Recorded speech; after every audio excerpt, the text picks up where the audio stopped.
you said this afternoon you're going to go mountain biking or try Yeah, to. hoping to either get a ride. I might not get a ride today because it rained yesterday, so don't want to like muck up the trails. They give you like hardcore trouble if you ride after a rain day here. So I'm hoping that it doesn't rain today and then tomorrow will be like all go. So we'll see.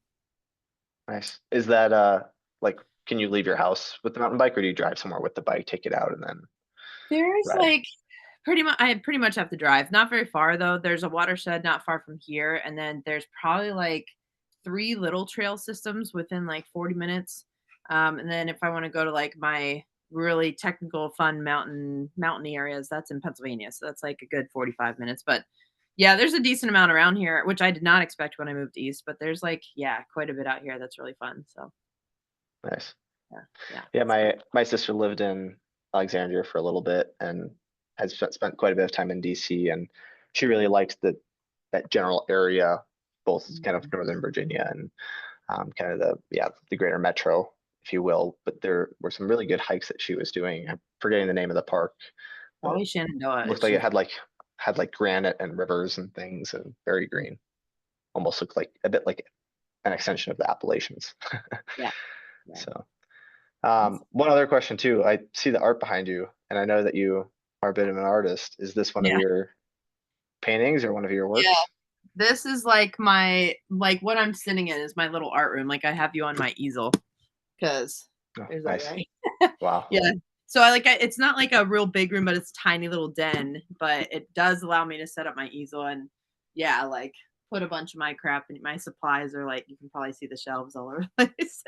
Hmm. So and then like my packing stuff are here that way for sending stuff to people. So yeah, so it's a little bit of a mess, but I'm gonna claim that I'm an artist and I don't have to be cleanly. So things No, I love it. That's develop. awesome. Yeah, I'd just be curious, between some of the art and what I've been able to get to know you, working with you on the road a little bit. Maybe you could just kind of share for the general listener as well, like what your background is, and not just with your current how you got to where you're at, right? Your current main responsibility and profession, but maybe describe some of those other influences like the art, maybe snowboarding or the mountain biking, etc. Just walk me through that so I can kind of like understand a little bit more about who you are and like the different dots that you like to connect and how it's maybe helped you frame how you perceive the world. Yeah. So right now I'm a physical therapist. So I work with a group called Rehab to Perform. So we primarily work with athletes. I was an athlete myself. I grew up playing soccer primarily. I was very obsessed. I still am a little bit obsessed with soccer. So yeah, it just got me. I had a bunch of injuries, and so obviously you see it done some ways very well, the rehab, and then some ways you see it done very poorly. And so once I got to school, I was like, I want to be someone who does it well. So yeah, so that kind of drove me into the profession. And then as a result of just being an athlete and stuff, when you finish with college, so I played soccer all the way up through college. When you finish college, you're like, well, what the heck do I do now? So yeah, so I really was lucky, and I got back into a lot of skiing and snowboarding. And then got into mountain biking a little bit later because my friends told me that I was being really lame in the summer because I was just waiting around for winters. So they told me to get into mountain biking so I'd stop whining. So ended up doing a lot of sports that way. And so that drove me out to Colorado. So learned how to mountain bike and ski and all that stuff. But I've been skiing since I was like 3 years old. Luckily, my parents taught me when I was young. So once I got Mhm. back out west, I was just really excited to get on the mountain again. My home mountain was Wolf Creek, Colorado. So it's a little bit more of a backcountry feel, I would say. You can go to the backside of the mountain. There's no um, like run names or anything. You just kind of go across Mhm. the knife edge and then go down. But yeah, so because I was living out west and in Colorado, there's a big art scene too. So started getting into painting literally by just going to my rec center and taking a class. And the lady that was teaching it is this well-known painter all throughout the West and Midwest. Her name's Connie Grant, and she's just like crazy inspiring. So it got me into art as well. So yeah, I would definitely say having been born out west and then having moved out east, but then gone back my dad always says it's kind of like salmon, like you end up where your heart is. And so I always end up back to the mountains, whether it's like in my paintings, mountain biking, snowboarding, like all of it ends up leading back to the mountains. So Mhm. yeah, yeah. That's really cool. And so where you currently work, mainly working with athletes, is there a particular type of like athletic population you do work with, or at least that you see come through um, and work with you? Like, is it track and field athletes? Is it field-based athletes? What does Mhm. that kind of look like? Yeah, so we're kind of lucky. I really am a big fan of variety. I like seeing different people dealing with different things. So that's what we have at our facilities. It's kind of nice. So all different ages. I've worked with a 72-year-old ultra runner who runs the JFK 50 here every year. But then I've also worked with uh, kiddos down to 8 years old. I primarily, I would say, see more than anything else field sport athletes, but we have gymnasts come through, we have football come through, we have basketball come through, we have yeah, skiers, snowboarders, mountain bikers. So it's really fun because it is a variety of population. Mhm. And on the odd time, I also see a lot more of the neurological side of things. So I'll work with some of our Parkinson's patients and MS patients as well. But yeah, I would say like it's just really fun to go to work, and no matter who's in front of you, they have different things going on, but a lot of the principles are the same for rehab, no matter what's happening. So I'm lucky that I see a lot of variety at the office that I work in. Yeah, I mean, one cool thing that I've seen from afar, so beyond just the opportunity I've had to work with you, is you do post and have quite a good presence, I think, on social media. And a lot of the content is quite educational, and or there's these clips of, hey, if you are this type of athlete, here's like a hip flow, or here are a couple things that you might consider doing, right? Mm, In our conversations, you've kind of described some roles on the back end of where you work around how you kind of have set up and cultivated like an environment and direct some of the education. I've seen you post things about working with up and coming PTs as well. So you educate, it sounds like, not just the general population, right? Someone like myself as a practitioner, as well as maybe patients or possible patients, but then mhm. also those that are currently building the skills to be physical therapists or work in a similar profession. So I'd be curious, how do you navigate that? Like, what is your thought process behind that education? What draws you to that? You're really good at it, so. Mhm. Oh, well, I appreciate it. Yeah, so I think one of the main, what do I wanna call I don't know what you would call it, but traits about me is that I'm curious, and so I think that leads into doing a lot of my own research and looking into things further and whatever, and this has turned into sharing it with other people. Yeah, and so I end up teaching a lot. So it's really fun. There's a quote somewhere that says all knowledge is shared, right? Like nobody just comes up with stuff. Like you got it from somebody else, or were influenced by somebody else. Like the things you know are just a collection of who you've interacted with. Um, so I think that's the big thing for me. If you stay curious, you'll start learning a lot. And then when you start passing it on, you're all of a sudden a teacher. So at our facility, we are hardcore about having students around. So we have doctoral students that come through year round. So basically, once one student wraps up with me, we get another one. Once one wraps up, we get another one. And they're with us anywhere between like 8 to 16 weeks, I would say, is the longest one, where most of them are hanging out with us for 12 weeks. So those are people who have been through undergrad. They're on their third year of PT school, and they're trying to wrap up and get their doctorate. So that's really fun because they have the foundations, and you're basically telling them in clinic how to use them. So changing it from book smart to like actual, like, hey, how do we use this stuff? Um, and then in addition to DPT students, we actually have a sports residency at R2P.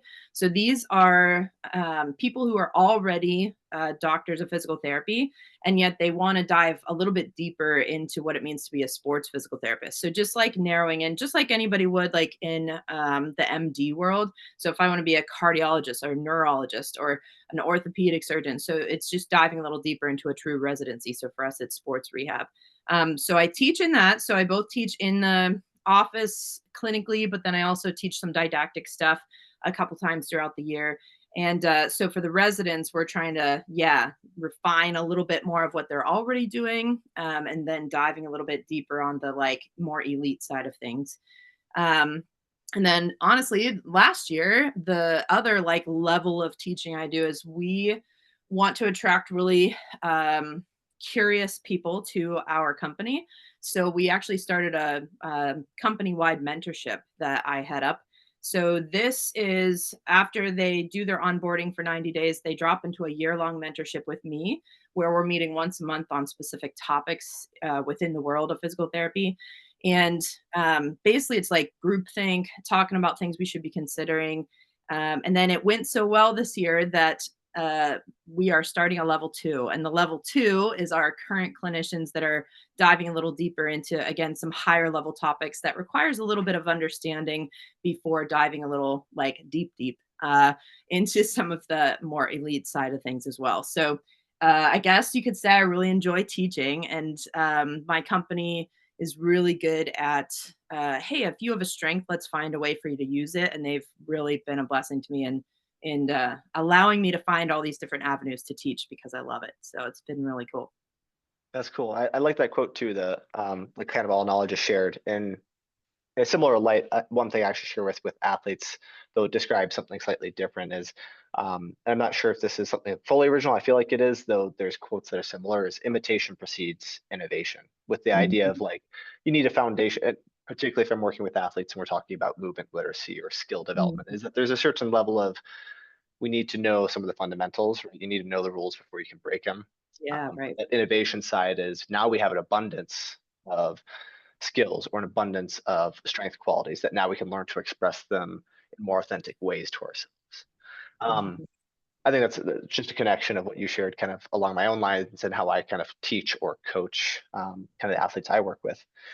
Along Mhm. the lines of education, though, um, you've talked about like there's a lot of, and I would agree with this, principles that underpin a lot of the concepts right across the industry. There's a lot Yeah. of methods as well. And I do want to say, like, I think you're totally underselling your own skill set, and I haven't fully given you the platform to share. I've only heard great things from the athletes that have worked with you, and seeing sort of the progress that you get as well.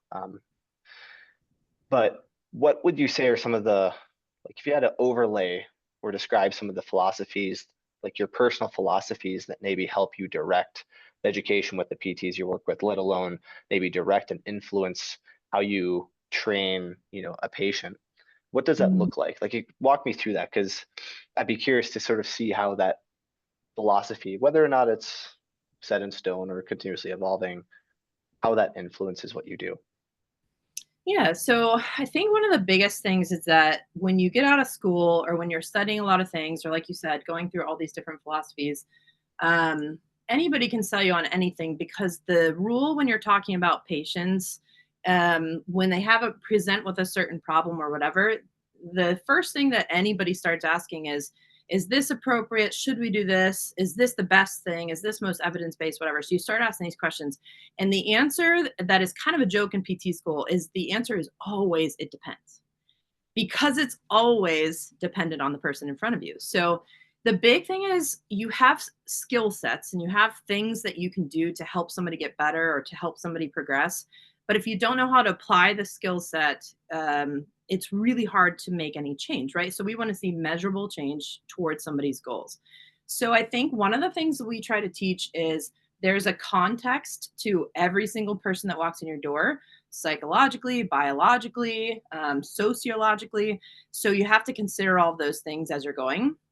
As a new grad, that's a lot to consider because I am just trying to figure out how to apply the science side of it, just the biological side.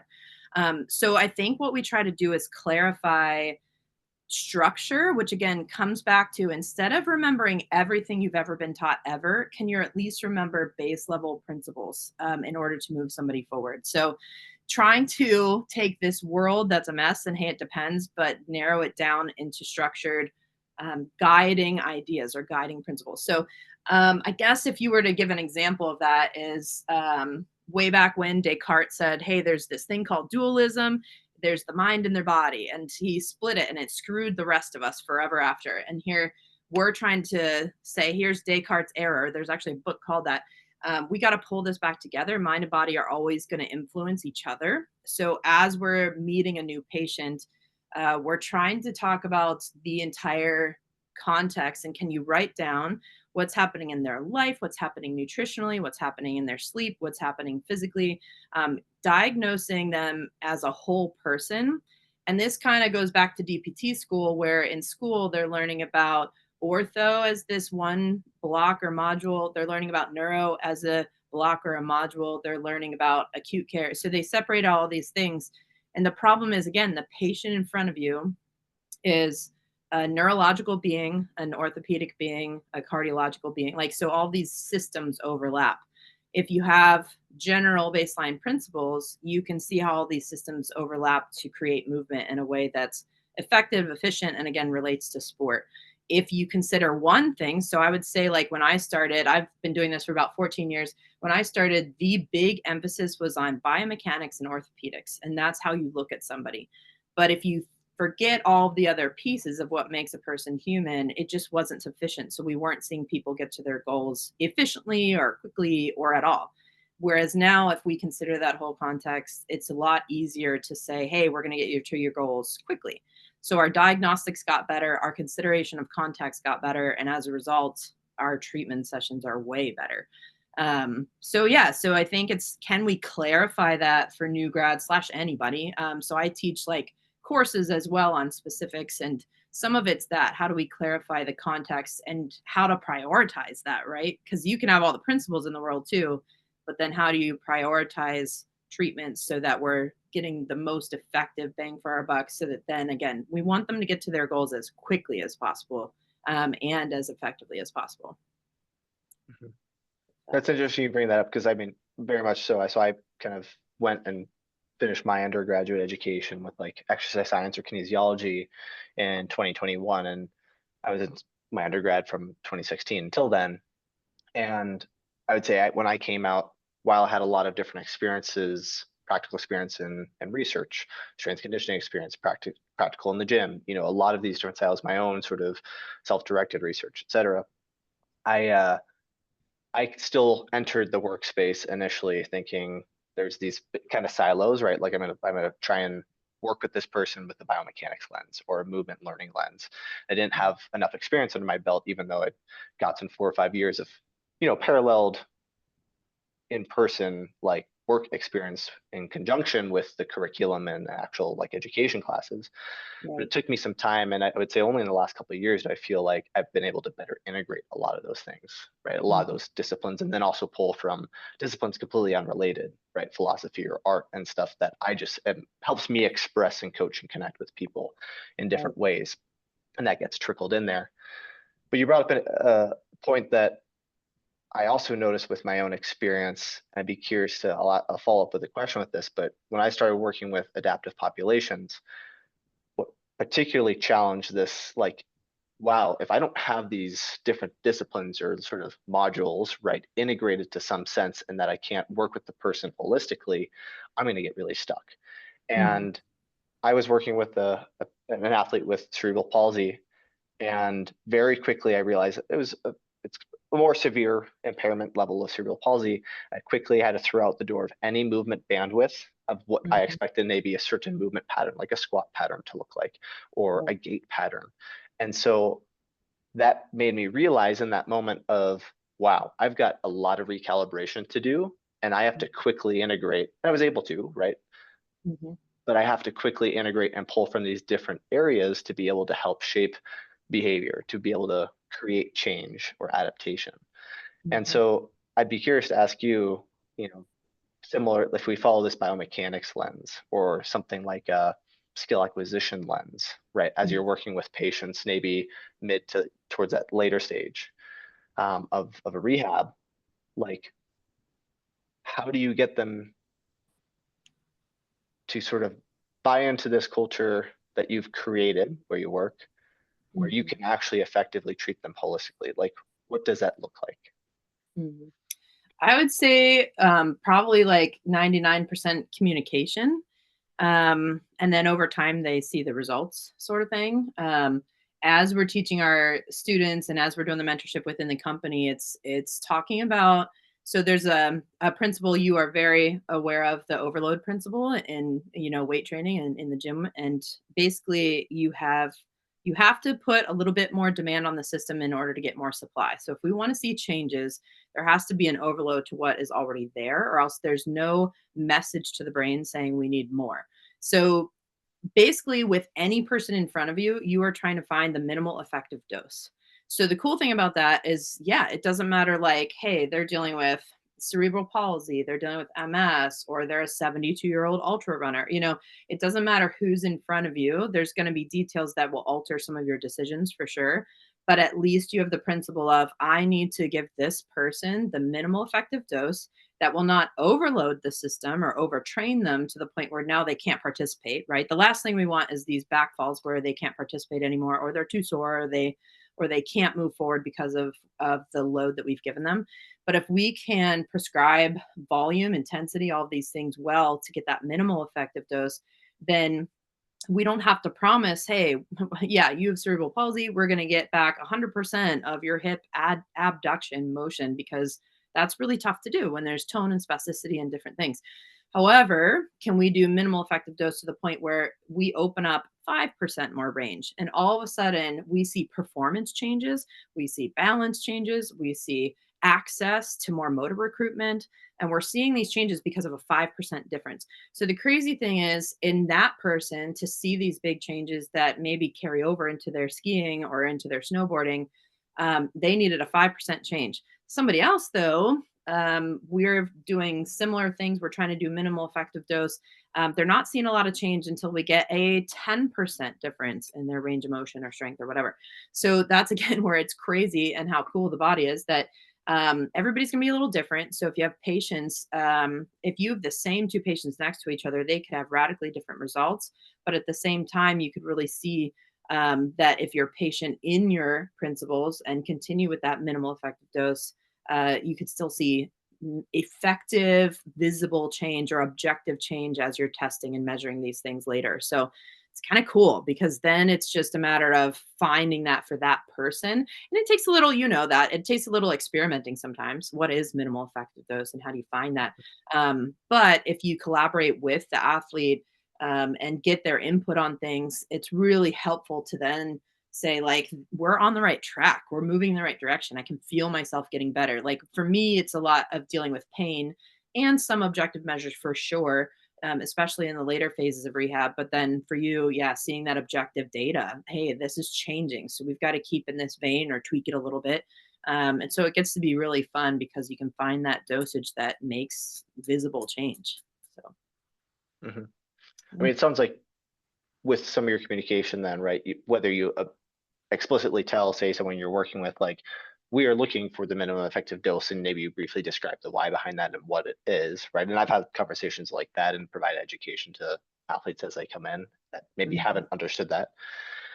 But how do you, in your setting, when it comes to particularly the patients, how do mhm, you help them maybe have ownership of that process, whether they have knowledge of the principle, right, and or willingness to understand it, mhm. or presenting that information in different relevant ways, as to presenting them options of, hey, maybe explore this or try this, as long as we're within, not feeling this kind of pain the next morning, so that there's more autonomy and ownership on that sort of patient behalf. How do you maybe encourage something like that, if that's an aspect of your environment?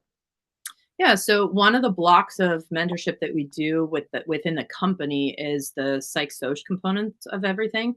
And one of the conversations that we have every time is, how do you find out somebody's motivation for being in your office? So there is some reason they're in front of you. They could have not come in. It takes a little bit of humility to walk into the doors and say, I need help, right? For you, maybe it's them saying, like, I'm willing to come in and interact with Brian because I think he has something that I'm not quite sure I can do on my own, right? There's a little bit of humility there.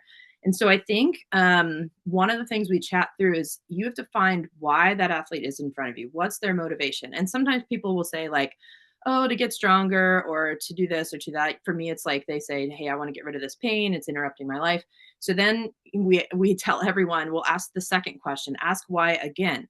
You need to get stronger. Okay, well, why do you need to get stronger? Well, I want to go faster on my skis. I need to get down the hill. I want to be competitive within my sport. And then you're asking a third question, why? So you ask it again. Okay, well, why do you want to get faster? Why do you want to perform well? Well, I want to make my family proud. Okay, why do you want to make your family proud? So it's like kind of crazy, but you end up leaning again towards a little bit of the sports psychology side of things to figure out there is a why. There's a root why, as to why anybody's in front of you. For me, it's maybe a patient that's in pain. Why do you want to get better? Because this is bothering me at work. Why does that matter? Well, if I miss days at work, I can't feed my family. So this is a provider identity. So all of it comes back to, it's called role identity theory, where there's like a hierarchy of everybody's roles that they have and carry within themselves. And at some point, if somebody asks for help, it's because one of those identities are threatened, or like it's something that they can't um, continue on their own. So they're reaching out and they're saying, I need this help because this is an identity I care about and it is higher up on my hierarchy. So the better you can understand that, it's so much easier to motivate them to say, here's why I want you doing your homework at home. My only guarantee I give to any of my athletes is I can't get you better if you do 2 days of work in clinic with me. Like, it's just not enough. We can't do the supply and demand thing. We can't do minimal effective dose if it's 2 days. But if we're doing this together and then you're doing this at home and you're doing your home exercise program, then maybe we're seeing some change and we're seeing some growth. And so I think one of the big things is not only at the first day of meeting them, but then also as you're doing checkups, like we do monthly objective measures to see, are things changing, and subjectively, like, do you feel better? Like, do you think things are going better, and functionally are you better? So you're checking in on things a little bit, but then trying to really see, like, do you find that there's objective change? And if not, how can we further reach towards that motivation, towards that goal? And then every exercise, everything that you're presenting before them, relating it back to that goal so that you can say, hey, remember, like you said, you came here because this mattered to you. It's not my goal, it's actually yours. So if you want to do this and get better, it has to be something that you're owning, because this is something within your identity, not mine. I'm just a guide. I'm here on the outside. I think, again, like when I first got into this profession, there was this fix it mentality. Like, I'm here to fix you. And it's just like, obviously that doesn't work because it's an external factor and there's no internal locus of control. There has to be this internal locus of control that says, like, this is something I'm motivated for. This is something I desire. This is an identity I want to reinforce. And again, the more as strength coaches and the more as physical therapists, we can access that. And then our encouragement and our, what do I want to say, communications continue to relate it back to that deeper motivation, that deeper desire, then the better things go. So we talk a lot in the mentorship about buy-in. How do you create buy-in? Well, they have to see that the things you're giving them are leading them towards that goal. If you're giving them stuff that's like willy-nilly, or not changing their pain, or you can't relate it to their sport, or you can't relate it to what's going on in their lives, then like it really is going to be hard to keep them compliant, motivated, and empowered to do things independently. So I would say that a lot of it's communication, but then it's also, again, using the science well, you being evidence-based enough that they can see change objectively and subjectively within those check-ins. So once you understand that, I mean, and this is just asking for my own curiosity and learning here, is once you understand, say, that motivation and you help them build a lot more of that ownership, how do you continue to have that communication and interaction where, like, you, right, as an active agent in that learning process or facilitating the rehab process, right, their own development back to a baseline and or eventual return to performance of some kind, right?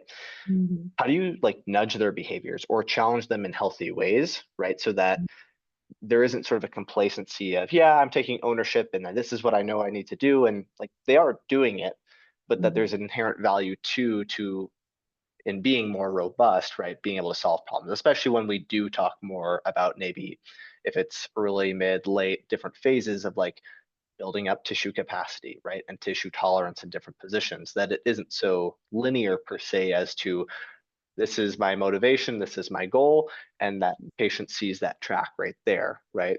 That you're willing to, in some sense, help them progress there, but in a non-linear way that ultimately makes them more well-rounded and prepared, more robust for what it is that they're going to go do. I'd be Mhm. curious to kind of hear how you facilitate that sort of nudging of behaviors, how you encourage that exploration of novelty while still directing them towards their goal. I think so. One thing would be just that as humans, we can get overwhelmed pretty quick considering all the things that we're supposed to consider. Even as coaches and PTs, it's like, all right, I'm supposed to talk to them about, gosh, like sleep and nutrition, eating enough protein. There's all these memes on, socials. I can't live my life because I'm concerned about how much protein I'm getting. So it's like, there's just so many things to consider. Are you doing your homework? But by the way, you have kids and you have to manage that, and a relationship with your spouse, and you have to do that. So I think like the concern or worry is just that the hardest things in life in general and keeping this motivation and keeping on track for things is that we have busy lives, and everybody has a complexity to their life that's a lot to balance. And so I think some of it is having the hard conversations as to like figuring out that balance, because if it's willy-nilly or if it's like day to day, I think it's really hard to stick with things and really hard to nudge behavior, because one day it's working on these things and one day it's working on these things, and there's a little less consistency. Where if you can be the person that provides consistency or provides the things that are routine or more stable, then that's going to be really helpful in organizing. Yeah, just that. So maybe it's a kind of a training slash life balance to figure out first, and saying, how do I even fit this in, period, so that it can be a behavior that I can be consistent in. So it kind of goes back to some of that James Clear, like the habits book or whatever. Some of it's that, and then some of it's just like what works for you, trying to figure out for the athlete, what does this balance look like? And then as strength and conditioning coaches and then as PTs, it's like, okay, so then I get you today. So how do we get people to focus in not only on the current day, but on the current moment, like the present moment? So it's really hard to live in the future because that creates anxiety, and it's really hard to live in the past because that's regret and shame and all this crap. So how do we get people to live in the present moment, to say, I'm going to control the controllables, and in this very moment, I have control over the fact that I'm in training with Brian or I'm in PT with Corey, and I'm going to work hard in this moment. And then when they walk home, life is going to hit them again. Here's the kids asking for dinner, and here's, the coach saying, hey, you need to go through these videos and analyze them and get back to me. So like everything else hits when you get home. But how do we train the mentality of staying in the moment? And that's like, for any of us that have done any self-reflection, that is not easy, right? That's not easy at all. But it's weird because again, like we want to just talk about the science of this stuff, and it's just not the science of this stuff. It's actually this Mhm. psychological, sociological, how do we fit the science and like the training into our lives? If that is more stable, it's so much easier to be consistent and change behavior and nudge behavior. If I'm dealing with behavior change and my life is chaos, it becomes a rocking ship. And I'm trying to do all of this stuff, balancing while I'm holding onto the mast and trying to paint a picture on a canvas, right? Like, how do you paint when you're in the middle of a storm?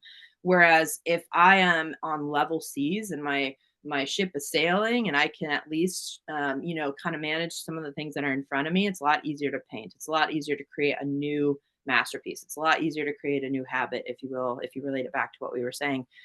So nobody can control life. Like it's just a chaos that you can't control, but it's always trying to let go of the uncontrollables, and like, how can we zero in this time, this present moment, and the controllables, so that now we're able to lean into behavior change. I don't know if that really answers your question, but I think that's the thing that I've seen, like even in my own life, I would say when I'm trying to change a behavior or like get a little more consistent with something or own something a little bit better, those are the kinds of things that start taking away from my focus. So Mhm. it's like, how do we really train focus is actually what it comes down to, right? Like behavior change comes with habitual consistency. If there's things that are changing my consistency, it's just whether it's mentally or physically, it's just not going to happen. Mhm. Yeah, I'd be curious. I mean, in a moment here, to actually kind of hear maybe that sort of same description, but for like a session, right? So I guess like what resonates with what you're saying to me, and I imagine we're probably pretty similar in this, is like at the beginning of the session, and or especially particularly with a new block of like, all right, this is the next 2 or 3 weeks. These are the intentions and attention that I want us to have, particularly within a session, right? So that's sort of Mhm. set going into it, is helps the athlete frame their focus, perhaps. right? Mhm. Or what they need to be sensitive information wise to, and then can express physiologically, mentally, etc. Mhm. But one thing that's unique, I guess, to my environment, which there might be some parallels to yours, is I do work with teams that are assigned to me, and so very much so I have a lot of contact and consistency across like year round, right? As opposed to maybe someone who I don't entirely know what it might look like, but if it's 6 to 16 weeks with you, right, where it's a much shorter time frame that you have to be able to like learn a person, influence them, and get them back to where they need to be or where they want to be. Mhm. But what I've tried tapping into, and the reason I bring up this question kind of in the first place is with my population when I do ask goals, right, and motivation, and like kind of what is your mission goal? What is your like high hard goal? And then what are those clear daily kind of goals? Like I will use a very similar framework, which I actually got from two different performance coaches. Not sure if you've heard their names, but Bobby White and Austin Yocum. They on a podcast were talking about 7 whys. It's the exact same sort of process of understanding someone's motivation or like getting to the root of why they maybe do what they do, right? And Mhm. it's asking why 7 times with the goal of their response can only be like a short sentence at most, maybe 3 or 4 words. Um, Mhm. and I'll use an example of an athlete where I did that. Um, and it basically went from I ski because I want to be the best to I want to reduce the stigma around women with disabilities in sport, right? And Mhm. like that's a very far stretch, right, as to how we got there. But Right. understanding that, then we have those high hard goals where with this athlete, maybe it's right, I want to win a globe, right? And winning a globe helps me create a platform for my voice to then advocate for women with disability, right? And then those Right. clear goals, all right, how do I get there? It's like, well, I need to ski each day. These are the things I'm going to work on, as well as, dry land, which is working with Brian. Well, let's break that apart. And what Right. I've started to cultivate within the culture here and the community is at an individual level, what are some of the behaviors or mental frames or emotions that we need to evoke within sessions that help you build up those identities that you're talking about, right? Some of those different role identities that we might have. And some of that could be, well, this person, they want to win a globe, right? But they don't actually have much of a track record of having been a winner or having won. And if they don't participate in other sports, or let's say they spend the majority of their day training with me, where opportunities to have winning experiences are limited, that's something we're going to create here within a training session. So they can Mhm. start to open that possibility of, well, I can win, or I can do this, or I can build confidence, right? And so I'll frame sometimes when it comes to movement exploration, when it comes to search processes or like kind of movement prep type activities, opportunities for things like that to Mhm. help an athlete grow with that kind of mindset or grow with that sort of perspective. And eventually it starts to shape their behavior. And Mhm. tying it back to this athlete I described with that sort of goal to, reduce stigma is like we have created a mental shift where initially it was come in, her training status or maturity was much lower and was waiting for me to tell her what to do, right? To a point where now there's a lot more of this is what I want and need, and this is kind of what I want to explore. I don't know how to do it. Help me do this, but I know it's important. This is what I want to get. And Mhm. there's still a learning process with that. But Mhm. the psychological component I've realized is really huge, and it's very much tethered to the community culture and the communication we have and having that constant feedback, but also continuously interacting with the athlete. And for me, I'm embedded with the team, so I see them on snow and dry land, which helps me understand, like, oh, we need to get you comfortable with being scared, right? And I imagine there's parallels to a rehabbing patient, right, where Mhm. the goal is the same, where they might have fear that I can do this movement Corey has given me, and I can do it 5 different ways. But what if I see that sixth or seventh way that I'm not prepared for? I have fear, I'm scared. And so Mhm. that's kind of, I'd be interested in seeing maybe within a session then how you maybe either at a cultural level that you have within your workspace environment or Mhm. one-on-one with the limited time frame you have, how you maybe shape that behavior or things that are important to you along those psychological lens or a similar narrative to what I just described in your work Mhm. setting and what you do with your patients. Yeah, they are doing more and more return to sport objective measures that relate to confidence levels because they're literally seeing, like, for example, our profession talks a lot about ACL rehab because of the fact that just so many people are, yeah, it's an epidemic big time.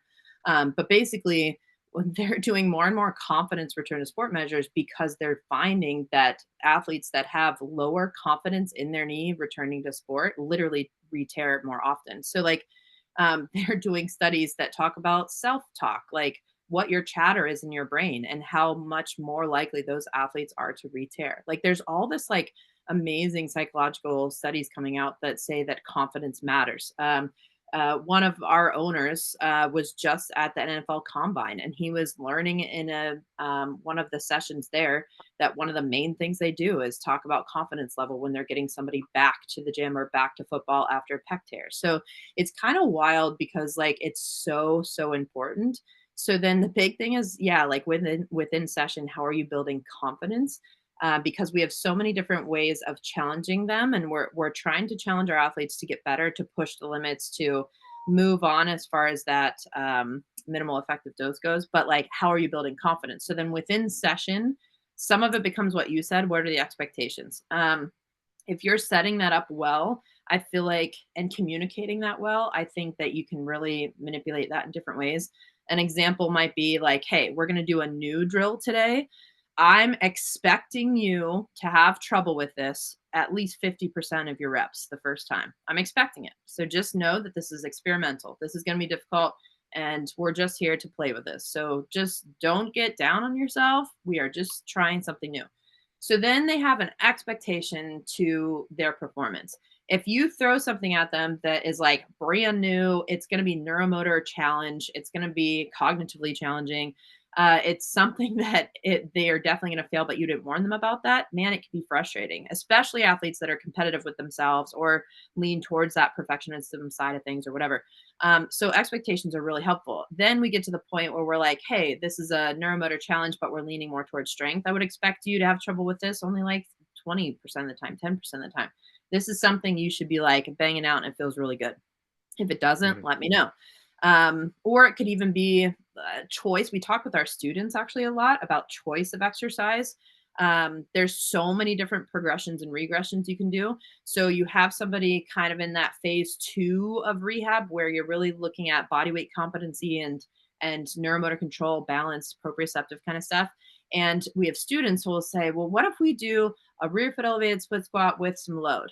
And this is an athlete who's never been on one foot yet, who hasn't done balance stuff yet. So they're trying to throw 5 things at them. So it's going to be one foot, it's going to be a load, it's going to be a new movement, whatever. So we have to kind of explain to them how to layer back to introduce one new thing at a time, one new element at a time. But then also, what's going to happen if your athlete really struggles with that? What does that do to their mentality? So psychologically, coming down to choices into how to overload the system well and intelligibly also comes back to athlete confidence. I am going to choose these 3 things because it's going to give them confidence in what they're doing. Because guess what? These 3 are going to go well. This one's going to be challenging. And then we're going to finish with one that goes well. So program design even leans into it. So exercise choice, program design, the order that you're doing things in. Are you ending your sessions on a good note? You don't want somebody walking out of your session and down on themselves because you gave them the hardest, newest thing at the end. And they're like, well, shit, I'm not ready for any of this. Right. Like I feel like I don't trust my knee and I can't do this. Versus like we had an ACL the other day. We did some of the tougher stuff. She just got into curvilinear running. So we went outside. The sun was nice. She was like ready to go. We did some circular running. We did some figure eights. We did some really fun new stuff with her that she enjoyed. Then we did some tough stuff. We did some more decelerative stuff that she doesn't trust her knee in. So we challenged her a little bit. And she was like, man, that feels wonky. That feels off. And we're like, well, you're safe. You can encourage people based on their objective measures. We're like, hey, your torque is good. Don't just trust it. You can do this, but it's a new thing. So expect it to feel funny or foreign is the word we use a lot. It feels foreign. It's not wrong. It's just foreign.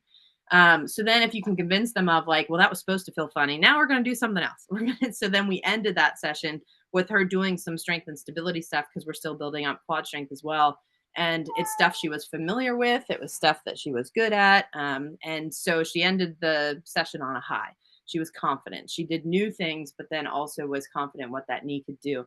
And she was pumped that we were able to challenge her into a new realm based on those objective measures. So it's kind of wild, but you find the motivation, but then you also have to build the confidence with what you're doing program design wise, exercise choice wise. so that they're seeing the progression. One of the things we talk about a lot in the mentorship is the better you are at explaining the normal progression of rehab, the better patients do. If you can't explain why you're doing something on the day and how it helps them reach their goals and where we are in the progression, it's way harder to get them to understand it. So it has to Mhm. be quite clear the goals that you're after on the day and their expectations, or else there's just such opportunity for disappointment because they've had unreal expectations. So again, ironically, it comes back to the psychology of what's expected within the session. Um, Mhm. so kind of checking in with them too, like if they are disappointed or they're having a tough time on the day, like why are you disappointed in what you just did? Because honestly, it looked pretty freaking good to me, you know? Mhm. We had an ACL that was doing isometric objective testing recently, and she was so disappointed by her results. And we were like, what's going on? Like, why are you disappointed in this? And she was like, well, that was only 4 kilograms difference. And we're like, that's a big deal when it's been 1 month of training. Like, that's actually a progression we weren't expecting you to get at this point in time. It means you're moving onwards. Your LSI just got so much better. So it's weird because we had to dig her out of this like depressive hole and say, like, that was plenty of progression. Plus, ABC, like all these other things did change for the better with her as well. And so then you're trying to say like this should actually give you more confidence. And then so the conversation I had with my student was, guess what? We have to do confidence building things next time she comes in. Today she's like unhappy. She wasn't like a bigger performer, which is wild to me, but we she was disappointed. So next session, it's all stuff that makes her more confident. It's all stuff that's comfortable. It's all stuff that will make her excited about where she's at because we introduce something new next time. She's going to be like, see, I told you my knee wasn't ready for this. The objective wasn't better enough. So it's having that kind of like social IQ to say what's going on with my athlete, and what do I need to do next session? Make sure they're leaning into this and like feeling good about it moving forward. I know that's long Mhm. winded, but No, I think that's huge, and I've seen that kind of in my setting too in different ways. Um, Not that I was trying to get us down like a psychological wormhole, but I am curious too, like how do to slightly pivot, I mean, between your education and a lot of understanding these different areas and you integrate them really well, like how do you learn to learn? Because obviously, with the amount of knowledge you have, it's not just knowledge of, it's knowledge about, which is really cool. And the way you disseminate that is, I think you adapt really well to Mhm. who you're working with, or communicating rather with. How do you like to learn? And along those lines, like, is there something you're currently going down with a rabbit hole right now? And what is Mhm. it? Yeah, so I'm a reader for sure. So I would say different books have literally made me the person I am today. So I fell in love with reading just when I was very young, and I am not really good at reading things online. I have to have a book that I can underline stuff. So I'm old school paper, like give me the real book situation. If I'm reading a research article, I print it out.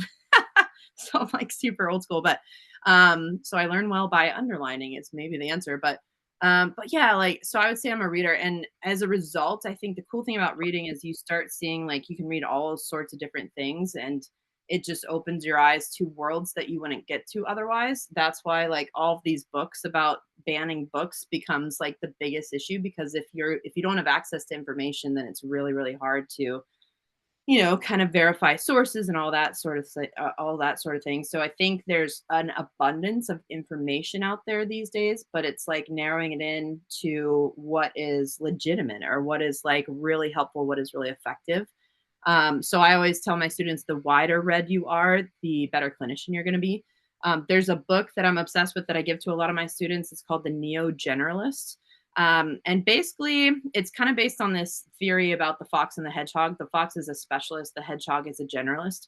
And it's trying to determine how you can be a specialist that is a generalist. So, how can you be somebody who's really good at your craft? So, for me, that's PTE or painting or whatever. But how can you pull influences and allow the external world and other places to change your perspectives, so that you're never locked into one thing? So I guess coming down to open-mindedness, but also allowing that to like literally change who you are and how you think about things. So we talk about being in our company, we talk about being really good at what you do, but then how can you be open-minded to say like maybe we are either not necessarily wrong about this, but maybe we're wrong about this, or maybe we just need a different perspective about this. So we talk about that you know those images that have like the duck and the rabbit? You know, you look at it and some people Mm, see the duck and some people see the rabbit. So it's like in physical therapy and strength and conditioning, to be honest, all of us kind of have had these different lenses throughout the last couple decades that have changed over time. I would say like the turnover rate is like every 3 to 5 years because medicine moves so quickly. But we've changed our perspectives and our outlooks on a lot of things a lot. Um, and so you can't do that. You can't change perspective if you are in siloed thinking, like you were saying earlier. You have to be able to open your eyes to see what other things are influencing. So I was in like a deep dive for a while on this social psychology side of things because it was like I was reading like Malcolm Gladwell books and Adam Grant books and James Clear and like just kind of like learning about what this big world of social psychology is, and even like Daniel Goleman books about just like, hey, do you even have an IQ for these types of things? And then like after that you start thinking about like, okay, so if we're one body, then what else is involved? And all my students, they leave, and the number one thing they end up remembering is that every patient is not only orthopedic but they're a neurological patient. So just considering again the mentality, the psychology of the brain. So my deep dive currently, to answer your question, is this overlap of neurology and sports rehab and sports medicine, because number one, there's really cool research coming out about it, especially things related to like visual cognitive dual tasking and basically challenging the body to do things inherently. So if you think about the learning pyramid, there's that unconscious incompetence, and then it leads all the way up until a unconscious competence where I am competent in these movement patterns without even thinking about it. Because again, I mhm, would say like when I first started as a clinician, there was so much emphasis on you should feel this certain thing, or your knee should do this, or it should never go over your toes, or like these different things. And it had people basically paralysis by analysis. You're thinking about your movement way too much. And how can we get you to, now that everything is shifting to, how can we get you to a unconscious competence in movement? And a lot of it's coming down to this neurological training. So as a result, doing a whole lot of reading and doing a whole lot of research and teaching a course on it in May to my company. So it's going to be really fun, but it's basically kind of emphasizing those things within the rehab process and how you can see the brain and spinal cord and everybody, like, so that neurological system influencing movement without our conscious thought and without cognitive influence. So yeah, big time mhm. deep dive right now. My students and everybody's laughing at me because of the things I'm trialing in clinic, but it's going really well and it's been really fun. So Yeah. Well, I mean, so it sounds like I got a book to read, The New Generalist. yes, Who's read it. that? Who's that by? Oh, that's a good I question. remember. There are That, or you two. can send it to me after I if was you gonna say, prefer. I'll have to Yeah. send it to you afterwards. I want to say Mickelson and somebody else. It's two authors. But yeah, they're from, I want to say, I always have to order the book from the UK. You can't get it in the States, but it's Okay. just so good. It's so very good. So yeah. Along identifying like things that interest you, is it sheerly like, oh, I heard about this or I read this and now I'm gonna go with that? Or like how do you find, I guess, like almost like water finds the path of least resistance, like the lowest hanging fruit of like, wow, I haven't really, revisited this recently, or I'm gonna look at this because I've not heard much about it. How do Mhm. like when it goes to your own self audit as to like what to learn, Mhm. what does that look like? Or is it really just you kind of stumble upon it and it's interesting? I would say sometimes it's that I hear a podcast, they mention an author, I'm like, shoot, I'm reading that. Or yeah, it's recommended to me by somebody. But I would say more often than not, it's two things. It's one, I'm struggling to get a particular patient better, or two, a student asked me a question and I'm like, I should probably research this. So Mhm. basically gaps in my own understanding, or yeah, gaps in somebody else's that they're asking me about, because we always say in our clinic, hey, it's really okay to say I don't know, but then like if that I don't know doesn't drive you towards seeking out knowledge, then you'll kind of always be a little bit more in the dark. So I think being able to keep that growth mindset and that curiosity to become a better clinician or become a better coach or whatever, I think it's that you have to keep that curiosity so that when something is brought up, or even if it's not something you don't know, but it's something that's foggy, like I would say I talk about this neurological side of things a lot with my students, but it's a whole nother level when you have to teach it. So I was like, you know what, I'm going to make a course and I'm going to teach it so that then I have to know it. So I'm definitely teaching this course for the first time without having like an expertise, I would say, but Mhm. a deep dive enough that I, again, like I can pass at least information on and understanding that I have. And then as they ask me questions within the course, I'll be like, you know what? I got to read some more. I got to get some more articles under my belt. And I think it's being okay with that, being okay with not knowing. We have so many people. I don't know about your profession, but mine, like where they want to say, I'm the expert and I know it all. And you got to come to me because other PTs don't know anything. And like they sell and market that way on Instagram and stuff. And it's like that would be like a red flag to me if somebody was saying they know it all, because there's so much in this world to still learn. So I think the big thing for me is like as I'm teaching, making sure that my audience or whoever it is understands that these are the conclusions I've come to thus far, and these are the readings. And again, this is the knowledge I've gathered on the topic thus far, and this is how I'm applying it. But it's not to say there's not more out there or that I might change my mind in a little bit of time. And a good example of that is Malcolm Gladwell wrote a book called The Tipping Point, and he just recently, years later, wrote a book called the oh gosh, he like revised it. It's like the revenge. Oh, that's what it is. The Revenge of the Tipping Point. And he's like Mm. kind of like going back on some of the stuff that he said in the first book. So not being afraid of, I've got new information. I see this in a little bit of different light. And so I'm going to rewire and re-understand it just with this new information. So not feeling you have to be an expert all the time either. Because as soon as you feel like you're an expert, like, yeah, you're done with learning, and then you're screwed, kind of. Because then you're going to be locked in Mhm. your ways, and when you come upon those people that you can't get better, um, you're gonna basically only use the tools you have, and then you might fall flat. And we're not gonna make everybody succeed. We are gonna fail with some people and not connect with some people, but at the same time, if I want to be as intentional as I can and put as much effort as I can into helping someone, I'm gonna keep researching, and I'm gonna see if there's ways that I can find them and help them move forward. So yeah, Sweet. definitely. Yeah. Awesome. And is there something personally, like maybe beyond, it can be work related, but beyond work that you're excited that's coming up either late spring here or the summer that you're looking forward to?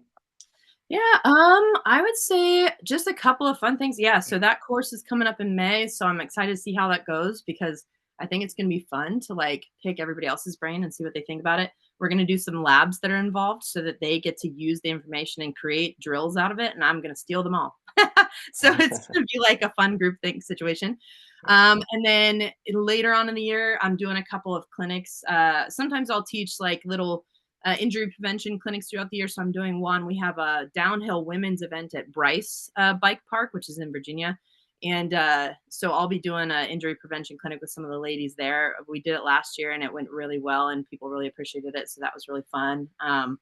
So yeah, doing some of that. And then yeah, and then our big thing every summer for our family, we do a family reunion up in Vermont at a lake up there. And so just spending time with family every year. And then one of my PT school friends actually lives up there, so we usually go mountain biking when I go up there too. So and she's in the adaptive world as well. She actually works for Vermont Adaptive.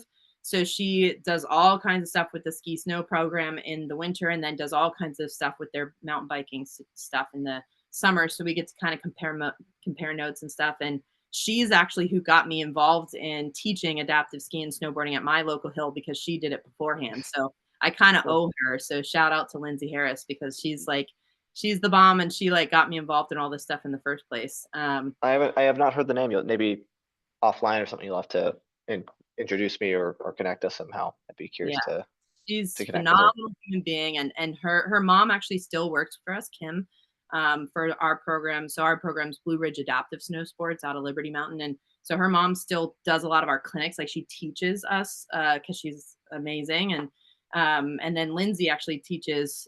She's a PSIA and testing instructor and stuff too. So just awesome women that I've learned a ton from, and I just kind of owe them a lot, because yeah, especially Lindsay, she got me involved in this side of things, and I've just loved every second of it. So yeah, you'll definitely have to connect with her when you're in Vermont. Yeah, cool. Well, thank you, Corey. I definitely appreciate you taking the time to walk us through kind of how you educate, how you learn, just kind of what's going on. And I think there's a lot more up in that head that I'd be curious to have you back on and be able to share and learn from. Yeah. So For sure, Yeah. anytime. Love chatting about all this stuff. Yeah, that's the passion. So I enjoy yeah, learning from you as well. So I feel like we've had good chats where you've challenged my thinking to learn in a different way too. So I appreciate that too. Yeah, no worries. I'm gonna end the recording here, but if